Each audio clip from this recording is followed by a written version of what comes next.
বরবাদ দিয়ে আন্তর্জাতিক সিনেমা পরিবেশক হচ্ছেন সাকিব খান। আন্তর্জাতিক পরিসরে সিনেমা পরিবেশনা শুরু করলো মেগা স্টার সাকিব খানের নিজস্ব প্রযোজনা প্রতিষ্ঠান এসকে ফিল্মস এবং সিনেমা নির্মাণের পাশাপাশি এখন নিয়মিত north America SK films US এবং গলফে এসকে ফিল্মস এআই চলচ্চিত্র পরিবেশনা করবে এই প্রোডাকশন হাউসটি। গত বুধবার 9 এপ্রিল সন্ধ্যায় যুক্তরাষ্ট্রের নিউ ইয়র্কের একটি রেস্তোরাঁয় এমন এক সংবাদ সম্মেলনের আয়োজন করে এসকে ফিল্মস ইউএসএ।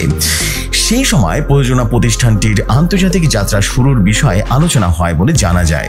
এক সংবাদ বিজ্ঞপ্তিতে এসকে ফিল্মস ইউএস জানিয়েছে আগামী 18 এপ্রিল যুক্তরাষ্ট্র এবং 19 এপ্রিল কানাডায় বরবাদ মুক্তির মাধ্যমে এসকে ফিল্মস ইউএস আন্তর্জাতিক চলচ্চিত্র পরিবেশনা শুরু করছে। এসকে ফিল্মস জানিয়েছে অচিরেই মধ্যপ্রাচ্য, ইউরোপ, অস্ট্রেলিয়াতে এসকে ফিল্মস চলচ্চিত্র পরিবেশনা শুরু করবে। ইতিমধ্যেই প্রাথমিক প্রস্তুতিও সম্পন্ন হয়েছে। ঈদ উল ফিতরে বাংলাদেশের 120টি সিনেমা হলে মুক্তি পাওয়ার পর সারা দেশে ব্যাপক আলোচনা তৈরি হয়েছে বরবাদ নিয়ে। মুক্তির 10 দিন পেরিয়ে গেলেও এখনো দর্শকদের এই সিনেমা নিয়ে আগ্রহ কিন্তু এক বিন্দু কমেনি।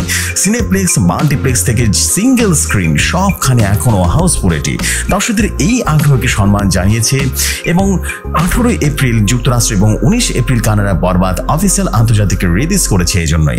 এবং 18 এপ্রিল থেকে যুক্তরাষ্ট্রের যেসব শহরে বরবাদ চলবে সেগুলোর মধ্যে উল্লেখযোগ্য হচ্ছে নিউ ইয়র্ক, বোস্টন এবং Virginia, Washington DC, Atlanta, Michigan, San Francisco, Buffalo, Philadelphia. এদিকে 19 এপ্রিল কানাডার বাঙালি জনবসতিপূর্ণ জায়গা মন্ট্রিয়াল, অটোয়া এবং টরন্টো, এই 3 শহরে চলবে বরবাদ। এমনই সব নিত্য নতুন নিউজ পেতে রেডিও শহর নিউজের সাথে থাকুন। আমাদের ফেসবুক পেজে অবশ্যই ফলো করে দিবেন, লাইক করে দিবেন এবং অবশ্যই শেয়ার করে দিবেন।